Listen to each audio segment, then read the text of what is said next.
இந்த உலகத்தில் சுகர் மாத்திரை சாப்பிட்டதுனால யாருக்காவது சுகர் சரியாச்சா? இல்லை கெட்ட கொலஸ்ட்ராலுக்கு மாத்திரை சாப்பிட்டதுனால யாருக்காவது கொலஸ்ட்ரால் சரியாச்சுதா? இல்லை ப்ரெஷருக்கு மாத்திரை சாப்பிட்டதுனால யாருக்காவது ப்ரெஷர் சரியாச்சுதா? இல்லை இன்சுலின் போட்டதுனால யாருக்காவது சரியாச்சுதா சுகர்? ஒரு ஆளுக்கு ஏன் சுகர் வருதுன்னு கேட்டாலே இன்னும் நிறைய பேருக்கு தெரியாது. உங்களுக்கு தெரியுமா? ஒரு ஆளுக்கு ஏன் சுகர் வருது, ப்ரெஷர் வருது, கெட்ட கொலஸ்ட்ரால் வருது அப்படின்னா இதான் பதில். இன்சுலின் ரெசிஸ்டன்ஸ்னால தான் என்ன வருது? ஒரு ஆளுக்கு சுகர் வருது, ப்ரெஷர் வருது, கொலஸ்ட்ரால் வருதுன்னா காரணம் இந்த இன்சுலின் ரெசிஸ்டன்ஸ்னால தான். இந்த இன்சுலின் ரெசிஸ்டன்ஸ் என்ன பண்ண தெரியுமா? அதான் ரொம்ப ஆபத்தானது. நம்ம இரத்த குழாய்க்கு உள் பக்கத்தில் பிளாக் அத்தீரோஸ்க்ளீரோசிஸ் வந்து இன்னைக்கு நிறைய பேர் சின்ன வயசுல ஹார்ட் அட்டாக்ல இறந்து போறது நீங்களே பார்த்துருப்பீங்கன்னு நினைக்கிறேன்.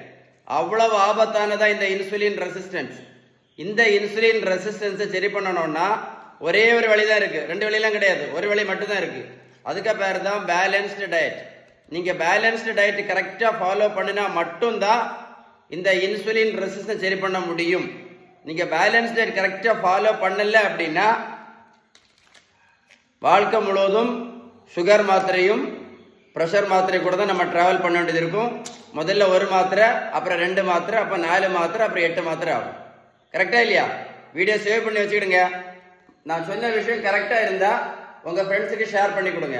இந்த தம்பிக்கு பாருங்க 42 கிலோ வெயிட் குறைச்சிருக்கேன். 128 இருந்து 86 கிலோ. இந்த பெரியவங்களுக்கு நான் கொடுத்தது எல்லாமே பேலன்ஸ்டு டயட் மட்டும்தான். பேலன்ஸ் டயட் மட்டும்தான் கொடுத்தோம். எதை மறந்துடாதுங்க.